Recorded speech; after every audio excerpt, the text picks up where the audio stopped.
Bienvenue sur Diagonale TV pour la suite de ce championnat du monde féminin 2015. Championnat du monde qui voit donc s'opposer en finale Maria Mosiciouk face à la russe Natalia Pogonina. Les deux joueuses sont donc à égalité après la première partie nulle. Dans cette seconde partie, l'Ukrainienne Mosiciouk a donc les blancs. Et bien c'est parti tout de suite sans attendre avec E4. Voilà, donc coup du pion du roi, central, E5, cavalier F3. Cavalier C6, fou B5 normal, habituel. On a déjà vu des parties dans ce championnat du monde sur cette variante. Ça s'appelle la variante espagnole ou la Ruy Lopez. Le fou vient en B5, attaque le cavalier C6. Et on a vu des parties où les noirs répondaient ici par cavalier F6, la fameuse défense de Berlin, qui n'était pas la plus usitée, la plus connue avant le championnat du monde Kramnik-Kasparov de l'an 2000, où c'est Kramnik qui a popularisé cette vieille variante, qui est revenu à la mode, mais ici on va voir A6, voilà, A6 de la part des noirs. Donc là c'est la fameuse, la grande variante Ruy Lopez de l'espagnol, la grande variante de l'espagnol. On joue A6, on attaque le fou, on n'a pas peur de fou prend cavalier, puisque en général les noirs prennent du pion D, et si les blancs prennent le pion E5 qui n'est plus défendu, et bien on joue la dame noire en D4, attaquant à la fois le cavalier, le pion E4, et donc les noirs vont récupérer le matériel.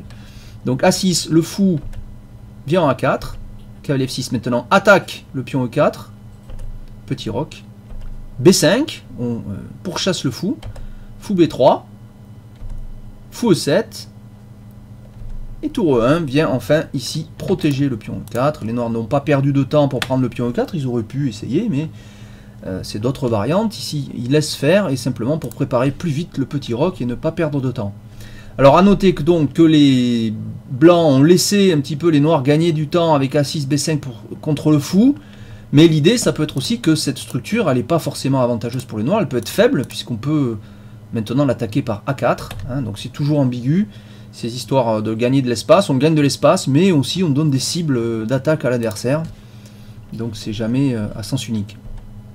D6, alors attention, D6, il faut faire attention, le fou maintenant C8 se libère, donc il pourrait venir en G4 clouant le cavalier F3, c'est pour ça que la menace D4 immédiate ici, jouer D4 tout de suite pourrait se heurter à fou G4 avec des problèmes pour les blancs qui peuvent difficilement tenir le centre. Donc on joue d'abord voilà, C3, et en cas de fou G4, ici, bah, les blancs ne joueraient pas D4 probablement, mais plutôt D3, on vient protéger avec l'autre cavalier, et ensuite on chassera le fou, avant de pousser des 4 plus tard. Donc les noirs simplement rock ici, et voilà, H3. Donc H3 c'est dans le but d'empêcher la manœuvre fou G4, qui quand même vise au contrôle noir sur D4, qui est déjà bien défendu par le pion et par le cavalier. H3 on empêche cette manœuvre de fou, donc pour jouer D4 tout de suite, sans passer par D3, cavalier D2. Cavalier B8, alors très surprenant, hein, ce coup de cavalier, mais ça fait partie d'une variante de l'espagnol. Alors il y en a beaucoup, on peut aussi jouer cavalier A5 qui attaque le fou. Le fou dans ce cas-là vient en C2 le plus souvent, les noirs poursuivent par C5. On vient en B8 parce qu'on veut mettre le cavalier non pas en A5 où il serait excentré, mais en D7. Voilà, c'est une autre variante. D4, et voilà, cavalier D7. Le cavalier vient en D7, il protège F6 et E5. Maintenant que les blancs ont joué H3, ce fou sera bien placé en B7. Et en ayant le cavalier en D7, on est peut-être... enfin, les noirs estiment qu'ils sont peut-être mieux que s'il est sur la bande en A5. A4, c'est ce que j'avais dit, hein, le fait de laisser les noirs pousser ses pions donne une cible, menace, pion prend B5, pion prend B5, et les tours sont en prise. Donc on a un problème avec les noirs, simplement fou B7. Voilà, maintenant sur prise, la tour A8 est protégée. A noter que le fou B7 aussi attaque le centre. Voilà. Donc on continue par cavalier BD2. C5, tout est classique ici, voilà, c'est une thématique, hein, cette structure de pion noir ici, qui est extrêmement agressive, hein, qui est sur la 4e rangée noire, qui fait pression sur D4, pour menacer, entre guillemets, des simplifications, et D5, voilà, on refuse l'échange des pièces, on est au 13e coup, et notez qu'aucun échange n'a été fait, ni de pièces, aucune pièce n'a été échangée, ni de pions, toutes les pièces sont encore là, donc la complexité de la partie est à son maximum. C4 attaque le fou, fou C2, cavalier C5, toujours aucun échange, cavalier F1, alors c'est souvent l'idée dans l'espagnol, Le cavalier D2 vient en F1 et ensuite il vient soit en G3 ou parfois même en H2. Où il vient en G3, c'est son compagnon qui vient en H2 et après on va sur la case G4, on profite du fait qu'on a le pion en H3 avec une belle case en G4 une sorte d'avant-poste pour aller créer un cavalier qui protège, qui attaque des cases proches du roi. Et en cas de prise des noirs, on reprend du pion G avec un pion G qui peut être pénible, qui va jouer en G5. Et parfois il y a des plans, alors c'est des plans long terme, mais on met le roi en G2 après G3, G3, roi G2, et la tour à E1 va venir à H1 et on va attaquer le roi. Donc c'est lent, mais la position est fermée. Hein. Donc voilà, après D6, E5 et D5, E4, quand le centre est verrouillé, on a moins de danger à tenter les attaques sur l'aile. Voilà, c'est un principe général qu'il faut savoir. Donc inversement, si votre adversaire vous attaque sur l'aile et que le centre n'est pas fermé, eh bien contre-attaquez au centre et vous allez voir que il aura des problèmes. Tour 8. Alors tour 8, l'idée c'est moins d'aller protéger E5 qui est très bien défendu par D6 que de libérer une case F8 pour par exemple y mettre le fou et préparer à moyen long terme une protection du roi maximale. Voilà, cavalier G3, voilà ce cavalier vient en G3 comme on l'avait dit, il vise la case F5 déjà, donc Kasparov disait si j'ai une pièce en F5 ou notamment un cavalier, si j'ai un cavalier en F5 ça vaut un pion, bon c'est discutable hein, comme affirmation, mais c'est vrai que c'est une case qui est quand même extrêmement agressive, hein. On attaque E7, G7, H6, pourquoi pas D6, voilà, un cavalier qui rayonne très fort, hein. Maintenant que le fou justement ne contrôle plus cette case F5, et maintenant que le cavalier est en G3, on pourra aussi envisager de le mettre en H5, une fois qu'on aura joué le cavalier F3 par exemple en H2 justement, on peut jouer cavalier H5 pour éliminer un défenseur du roi, voilà, et on monte une petite attaque contre le roi. A noter que dans cette structure, on peut aussi jouer facilement tour E3, tour G3, avec une tour carrément qui vient en attaque. Donc, alors que vous voyez que l'adversaire ne peut pas venir en E6, du fait que le pion de D5 est quand même plus avancé que le pion E5 des noirs. G6, voilà, alors G6 contrôle justement ces deux cases qu'on vient de signaler. Et comme on a prévu justement de jouer fou F8, fou G7, on a affaibli modérément les cases noires, puisqu'il nous reste le fou. Donc pas de façon extrêmement grave. Fou E3, bon, pourquoi pas. Dame C7. Cavalier D2. Alors ça c'est un autre plan que celui qu'on a dit, cavalier D2. Attends, il fallait faire attention. Il faut faire attention au pion E4. Bon, il est très bien défendu. Hein. Déjà, maintenant 3 fois, il est attaqué que 2 fois.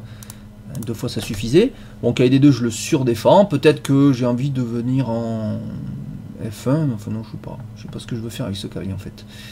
Voilà. Moi j'aime pas trop ce coup là, mais même fou 3 j'aime pas trop. Je pense que moi j'aurais joué cavalier H2, cavalier G4. Mais bon, pourquoi pas. On est au 18e coup, aucun échange. Pas de pion échangé, pas de pièces. C'est extraordinaire cette partie. Fou F8, mais c'est typique de l'espagnol. Hein. Dame 2. Voilà, on met la case sur la dame sur une bonne case en E2, parce qu'on protège D3, qui est un peu faible quand même, il y a un pion qui protège, alors qu'il n'y a pas de pion blanc, il faudra donner le fou s'il y a un cavalier vient, et puis surtout on lit les tours, hein. Voilà, en jouant dame 2. On finit son développement tranquillement. Cavalier F D7, voilà. Pourquoi pas, bon, coup de cavalier, maintenant en cas de prise en C5, je peux remplacer par un autre cavalier, et F3. F3, tranquille, surprotège le pion E4. Alors c'est peut-être l'idée de cavalier D2, je joue cavalier D2 pour jouer F3, maintenant j'ai plus jamais de problème sur E4. Bon, maintenant aussi pour attaquer sur les colonnes, comme on l'a vu avec un coulissement, c'est pas possible. Mais ça a l'air très solide, d'autant que la case F5 ici, qui serait une case d'attaque pour les noirs, avec le coup F5, n'est loin d'être possible, puisqu'il y a le pion qui protège, une première fois, puis on a le cavalier G3 et le fou C2, et cette case F5 est verrouillée. Donc les blancs ont les mains libres pour faire des plans long terme, alors peut-être cavalier F1, cavalier H2, cavalier G4, attaque un petit peu les cases faibles, et puis si on pousse les noirs jouer H5, on est content, on affaiblit les noirs. Enfin, les noirs s'affaiblissent tout seuls. Cavalier B6, alors attention, maintenant il y a une pression sur A4, B5, est-ce que c'est l'heure de faire le premier échange avec A prend B5? Attention, suspense, et non, A5. Donc A5, attaque le cavalier B6, et où on va? Alors si on vient en B4, on risque de plus jamais pouvoir partir de là. Cavalier A4, je sais pas si on peut pas jouer tour A2, simplement pour défendre B2, et le cavalier A4 sortira plus jamais. Il sera définitivement isolé en A4. Donc on revient en D7. Cavalier F1, H1, regardez, on n'a pas peur de faire des longues manœuvres parce que tout est verrouillé. Toujours aucun échange. Fou 7. G4, ça y est. Le centre est bloqué, l'aile dame est bloquée. On peut envisager, en étant prudent bien sûr, mais on peut envisager bien sûr d'envoyer les pions de l'aile roi sur le roi adverse parce que les pièces blanches sont mieux situées que les pièces noires en attaque et que les pièces noires ont des problèmes de défense puisqu'ils ne sont que sur 2 rangées. Le pion D6 ici, disons, bloquant un peu une défense sur la 3e, donc on est que sur 2 rangées, on a moins d'espace, donc ça peut y avoir des thèmes d'attaque. Dame D8, protège les cases noires, surprotège les cases noires. Dame F2, hein, provoque les noirs, elle vient me chercher en H4. Ok, je viens en H4, alors attention bien sûr, dame et tour, mais bien entendu, cavalier G3. Remarquez, hein, vous voyez qu'on a joué cavalier H1 pour jouer G4, et on revient en G3, pas de problème. Le cavalier empêche le fou d'avoir une action. Tour C8. Roi G2, on monte le roi, qui protège le cavalier, tranquillement. A noter maintenant, presque à tout moment, on va pouvoir mettre des tours et dames sur la colonne F. Jouer F4 est une possibilité, on peut l'envisager. Simplement, en cas de prise des noirs, on peut ouvrir la colonne, mais attention, puisque ça libère la case 5 pour le cavalier D7, avec un beau cavalier central. Il faut faire attention. Cavalier F8, tour F1, bon, on peut menacer d'ouvrir. Fou G5, peut-être les noirs ici ont peur justement de cette ouverture par F4. Et là, quand même F4, voilà. Donc là, on sent qu'il va y avoir des échanges, enfin. On est au 28e coup, toujours aucun échange. Et là, premier échange de la partie, puis on prend F4. Ça a été très long. Fou prend. Et tour C7, voilà. Les noirs ont joué tour C8, tour C7 pour défendre la 2e traverse. Regardez comment c'est très bien joué, très malin. Maintenant, d'ailleurs, le fou aussi, qui bute pour l'instant sur D5, E4, pourrait envisager de venir en C8 pour essayer de contrôler un peu les cases blanches. Voilà, mais c'est une tour défensive, très bien placée. Défense latérale, classique. Fou prend, dame prend. Voilà, F7 est protégé, heureusement. Sinon, il y a une batterie dame tour. Cavalier F3 attaque la dame. Dame E7. Position tendue, toujours. Cavalier D4. On avance petit à petit. Ce cavalier qui était en D2 en F3 attaque la dame, maintenant en D4. Commence à envisager des possibilités sur des cases ennemies.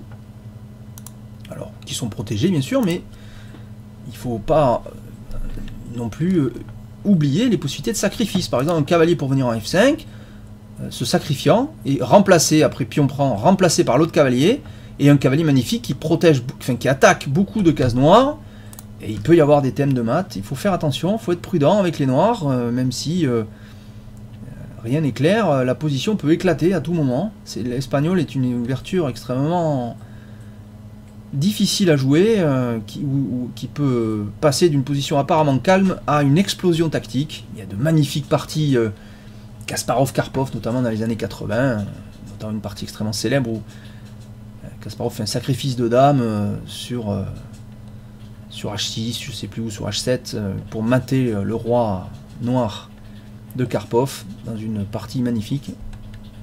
Dame 7, par contre, dame 5, pardon. On verrouille la case noire E5, on essaie d'empêcher aussi le pion E4 d'avancer. Attention, parce que ce pion, tôt ou tard, envisage de se sacrifier, pourquoi pas un 5 en libérant le fou. Hein, attention, bon, pas tout de suite, mais il faut imaginer les combinaisons tactiques qu'il pourrait y avoir. Et là, H4. Les blancs continuent. En essayant de jouer, pourquoi pas H5, voire pourquoi pas même G5. Sans doute, c'est encore mieux.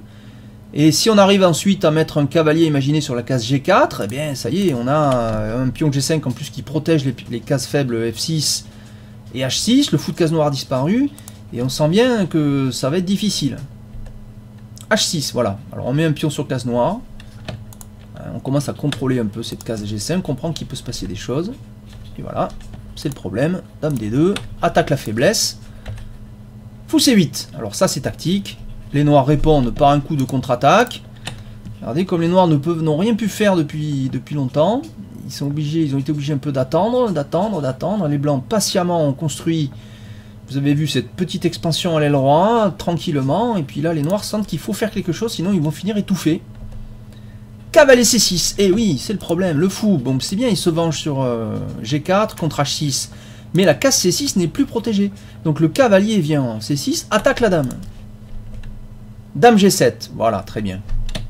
Au bon moment, la dame bien qu'étant attaquée vient en G7, protège la case faible H6, et le pion G4 reste en prise.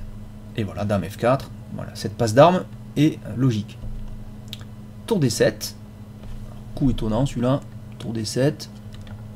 Ah non, on ne s'attend pas à tour D7, mais évidemment le problème c'est le pion D6, que faire d'autre? Il n'y a pas d'autre coup en fait, à part le coup quand même assez laid, cavalier B7, hein, mettre un cavalier sur la case B7, c'est certainement une des cases les plus malheureuses pour un cavalier, la case B7 ou dans ce type de position. Donc tour D7 défend le pion D6, mais bouche la diagonale du fou. Voilà, donc c'est quand même une tour extrêmement passive, et en plus qui éteint la possibilité pour le fou C8 de jouer. Voilà, tour F2. On se presse pas avec les blancs. Tour F2, ben, qu'est-ce qu'on va faire? Ben, pourquoi pas tripler? Pourquoi pas tripler sur la colonne F? Et au bon moment, lancer une attaque décisive. Regardez comme les noirs sont ficelés ici. Fou B7. Hop, et on revient en D4. Après avoir désorganisé quelque peu les pièces noires. On revient en D4, on gagne du temps comme ça avec ces manœuvres. Tour E5. Tour E5, c'est quoi l'idée? Bon, je protège un peu cette rangée. Bon, d'accord, mais surtout... bien, je neutralise l'action de la dame sur le pion D6, donc ça peut libérer la tour D7. Cavalier F3 attaque la tour, tour 8. Et G5, c'est l'heure.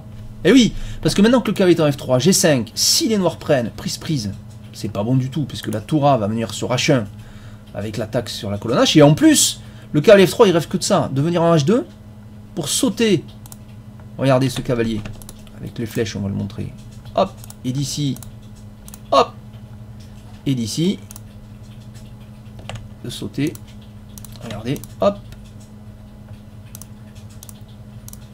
sur la case F6, manœuvre de cavalier qu'on a envie de faire. En jouant G5, on libère la case G4. Donc H5 pour empêcher cette manœuvre. On n'ouvre certainement pas les lignes contre le roi. Le problème maintenant, c'est quand, toujours pareil, quand on avance des pions, on les affaiblit. Ce pion H5, maintenant, c'est une cible. Alors il est bien protégé par G6, mais ça peut faire l'objet justement d'un sacrifice. Imaginons que l'autre cavalier revienne en D4. On pourrait envisager cavalier prend H5, puis on prend. Le cavalier ici viendrait sur la case F5, attaquant la dame, visant la case H6 avec échec, puis la case F7, ça serait un massacre. Et voilà, d'ailleurs cavalier D4, donc là, une des menaces, cavalier prend, avec derrière cavalier F5, et pourquoi pas une invasion par cavalier H6 échec, suivi éventuellement de la prise en F7. Pourquoi pas des manœuvres aussi à base de E5, sacrifice de pion, libérant la possibilité pour le fou C2 de dégager cette diagonale. Attention cependant, puisque quand on joue E5, le fou B7 se réveille, bien sûr, attention sur D5, sur le roi. Il faut calculer ça, mais c'est des possibilités qui sont dans l'air du temps. Dame E5, voilà, Dame E5, bah, en cas de prise en H5 et de cavalier F5, on échange les dames, et si les dames sont plus là, l'attaque c'est pas pareil, hein, bien sûr. Donc dame D2, on n'échange pas les dames. Tour C7. On veut maintenant, regardez, les noirs se disent, bon, moi-même j'ai affaibli quelque peu les cases blanches des blancs. Enfin, en tout cas, ils se sont affaiblis aussi, puisqu'ils ont avancé leur pion. Ce pion H5 contrôle. Donc si j'arrive à jouer fou C8, fou G4, en G4, j'ai une pièce dans le camp ennemi, et puis je protège très très bien H5. Voilà. Donc en jouant tour C7, on veut envisager tour C8, fou C8, pardon, et fou G4, très certainement. Et voilà, doublage. Bloom, bloom. Attention. Tour E7, voilà, surprotection. On surprotège F7. Et la tour F6. Aïe, aïe, aïe, ça fait peur. Hein. Ça fait peur. Cette tour est quand même très très bien placée. Les blancs, en plus ici, en faisant ça, coupent la retraite de la dame. La dame ne peut plus venir aller défendre le roi en G7. Et ça peut être un thème. Imaginons des coups comme dame E2, cavalier prend, pion prend, dame prend. Et tout de suite, on voit bien que, par exemple, tour H6, non, tour H6 ne marcherait pas, mais peut-être G6, avec des menaces de mat quasiment imparables. Il faudrait calculer ça en détail, mais on va pas le faire, parce qu'on va pas dire toutes les ventes, il y en aurait beaucoup trop. Mais c'est des thèmes. Qui plus est, on n'a peut-être pas peur même de donner la qualité en F6, parce que on pourrait reprendre, par exemple, du pion, ou remplacer par une tour, mais peut-être prenant du pion, on contrôlerait la case G7, avec des thèmes là aussi, sachant qu'à tout moment on peut jouer cavalier F3 qui chasse la dame noire. À noter que c'est la menace hein, ici, c'est de jouer cavalier D4 et où va la dame La dame est en prise, hein, attention. C'est aussi le thème. Hein. Donc là, voilà, tour D7 est forcé. Pour libérer la dame, en cas de KF3, on peut s'échapper. Tour F4, on revient. B4, les noirs essaient de faire quelque chose côté dame. Hein, ils voient bien qu'ils sont verrouillés, s'ils font rien, ils vont se prendre tôt ou tard un cavalier prend H5, cavalier F5, avec une invasion. Il n'y a pas besoin de savoir calculer beaucoup pour voir que l'attaque est très forte. Alors typiquement, bon là il faut faire attention, il faut tout calculer, on est en partie longue, la moindre erreur en attaque serait fatale, mais c'est typique des positions où en blitz on ne réfléchit pas, on sacrifie quasiment les yeux fermés, parce qu'on sent que l'attaque est très très forte. Cavalier F3 attaque la dame, dame G7, la dame revient en G7, et on prend B4. Alors quelle est l'idée des noirs? Pourquoi ils ont laissé faire? Pourquoi ils ont joué B4? Eh bien voilà, ils veulent jouer cavalier D3, et maintenant vu qu'on a pris avec le pion C, en cas de prise en D3, prise, dame prend, eh bien la tour C7 a un peu de jeu sur la colonne C. On va essayer de contourner finalement le bloc central très bien tenu des blancs par la colonne C, au prix d'un pion, pénétrer avec ses tours et essayer de créer du contre-jeu en attaquant le roi blanc, hein, de façon à ce que les blancs essayant de se défendre, la pression sur le roi noir s'allège. Défense, la meilleure défense c'est l'attaque, toujours. Donc tour F6, voilà, on revient en F6, avec la tour qui était attaquée par le cavalier, et donc on ne prend pas, on rentre pas dans le piège noir. Hein. Cavalier H7 attaque la tour, et la tour n'a pas de case. Alors ça les blancs avaient dû le prévoir, parce que sinon c'est embêtant, on gagne la qualité, mais non, regardez, tout simplement on joue cavalier D4, on n'a pas peur de donner la qualité, c'est ce qu'on a dit tout à l'heure, c'est parce que même avec la qualité, c'est pas le thème ici, le thème c'est que le roi noir est sous pression maximale. Cavalier prend, et puis on prend, voilà. On a pris du pion, la dame doit jouer, donc par exemple en F8, pourquoi pas, bon, est-ce qu'on peut envisager dame H6 ici? C'est une possibilité qui semble possible. Bah non, on peut pas, regardez, tout simplement, dame prend dame, hein, voilà. Complètement idiot, j'aurais mieux fait de me taire. Donc après pion prend, dame F8, voilà, tout simplement. Regardez, donc la dame contrôle ici en H6, on vient de le voir. Le pion contrôle des cases sensibles, hein, E7, et surtout G7, il y a un roi. Le cavalier blanc D4 peut sauter en C6, en E6, en F5, remplacé par son collègue. Le pion H5 peut être pris à tout moment, il peut se passer des trucs. Et là, x4, très joli, magnifique. Donc on sait qu'on ne veut pas prendre ici. Là on vient chatouiller la tour D7, ben oui, elle va où? Parce qu'on a tout pris. Vous voyez, c'est un pseudo-sacrifice de qualité que font les noirs. Ils auraient pu jouer tour D8, mais ils préfèrent jouer cavalier E5 et venir avec le cavalier sur la case E5 en défense, essayer de protéger. Voilà, on protège ses cases. En cas de sacrifice, on pourrait ramener un cavalier en défense. Donc on prend la qualité tout d'abord. Tour prend. Et maintenant, regardez ce que nous fait Maria Muzichuk tranquillement. Cavalier F3. On ne se presse pas. On pose la question au cavalier E5. On menace de le prendre. Puis on prend. Et après, on a en plus, maintenant, on a un pion passé central. Et on a toujours une attaque. Donc cavalier G4. Voilà, c'était l'idée de cavalier E5. On vient en G4, tranquillement. Et là, magnifique suite de Maria Muzichuk qui calcule tout. On est quand même en finale d'un championnat du monde. Regardez, superbe. Boum, c'est l'heure. Pouf! Attendu au bon moment, Maria Muzichuk, elle estime que c'est l'heure. Sacrifice de cavalier sur H5. Voilà, mais tout est mûr, hein, regardez. Les pièces blanches, ce cavalier est prêt à sauter. Pourquoi pas en D4 pour venir en F5? Pourquoi pas bien sûr en G5, ce qui semble le plus dangereux. La tour F1 est prête à rentrer en jeu. On pourrait jouer très vite, dès que ce cavalier a joué, tour F3, tour G3, voire même on pourrait enlever le roi, par exemple en H1, tour G1, attaquerait le roi aussi, et la dame est prête à venir sur la diagonale. Bon, il faut calculer ça avec précision, mais c'est faisable. Et là, les noirs auraient dû accepter la perte du pion H5, mais s'ils acceptent ça, en jouant par exemple fou C8, pour essayer de revenir en défense des cases noires, des cases blanches, pardon, sur cette grande diagonale. Mais simplement, dans ce cas-là, par exemple, essayons d'imaginer ça, tiens, allez hop, ici, simplement, les blancs pourraient tout simplement jouer, par exemple, cavalier D4, tout simplement, continuons leur attaque, laissant le cavalier en prise, c'est possible, puisque sur pion prend, on va avoir un peu la même variante que dans la partie, et La dame menace aussi de venir en G5. On peut aussi envisager plus tard de jouer cavalier G3 et H5. Le cavalier protégeant la cavalier H5. Avec ce pion H4 qui peut en plus augmenter le coup de bélier contre les noirs. Donc c'est pas ce que le font les noirs. Les noirs ici, après, acceptent le sacrifice. D'accord. Et là, regardez, simplement, ça c'est sans doute pas forcément le meilleur coup, mais on voit bien que les noirs sont quand même sous pression. On est aussi au 54e coup, donc le temps doit commencer à manquer pour les noirs qui ont défendu toute la partie. Regardez, maintenant la combinaison finale est magnifique. Donc comme on a vu comment cette partie s'est déroulée. Dame G5 échec. Voilà, il n'y a pas trop le choix avec le roi. Qu'est-ce qu'on fait? H8. Et simplement, dame prend H5 échec, attaque le cavalier. Donc si les noirs jouent dame H6 qui semble moindre mal, simplement je reprends le cavalier, j'attaque la tour. Notez que j'attaque la tour. Et bien j'ai gagné 2 pions gratuits, puisque je récupère la pièce sacrifiée avec une très belle position. J'ai même pas besoin de calculer plus pour voir que c'est extrêmement bénéfique pour les blancs. Donc là, les noirs jouent cavalier H6 pour garder au moins la pièce de plus, ce qui semble tout à fait logique. Et là, regardez, coup tranquille, superbe.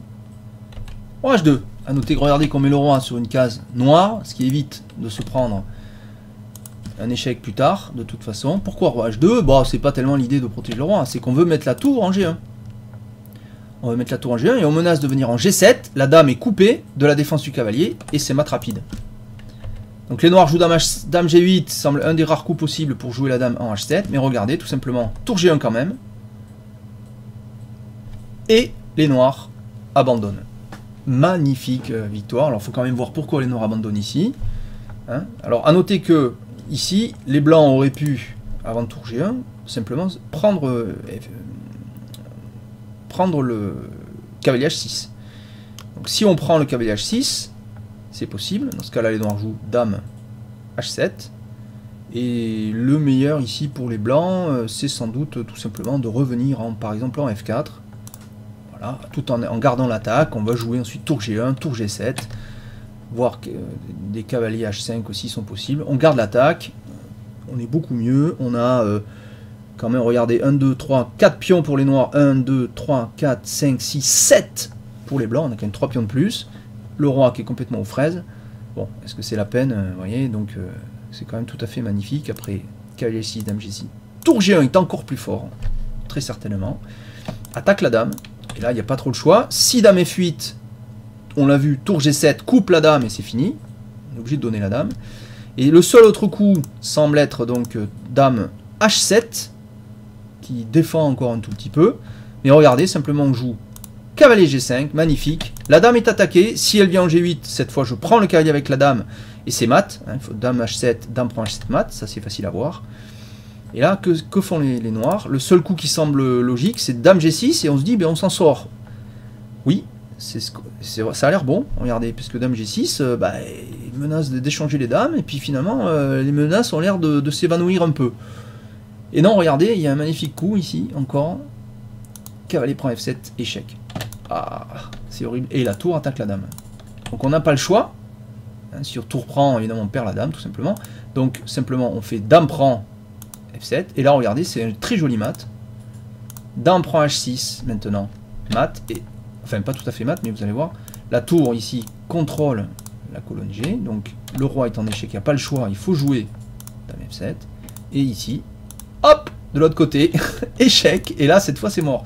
Puisque la tour protège. Donc, après dame G8 forcé, simplement, dame prend G8, échec. Et mat, magnifique victoire de Maria Muzichuk, donc dans une partie, comme on l'a vu, à sens unique, typique de l'espagnol. Il y a Fischer, c'est Fischer qui disait, Bobby Fischer qui disait on traite la vache et à la fin on gagne, on ne sait pas trop pourquoi, parce que on a l'impression que ça gagne à tous les coups. C'est vrai que dans ce type d'espagnol, les blancs semblent pas avoir d'avantage à part plus d'espace, mais cet avantage d'espace très souvent découle sur une attaque du roi mortel. Kasparov aussi en a gagné plein, et notamment contre Karpov, des magnifiques, plusieurs, dans les fameux matchs des années 80-90 face à Karpov.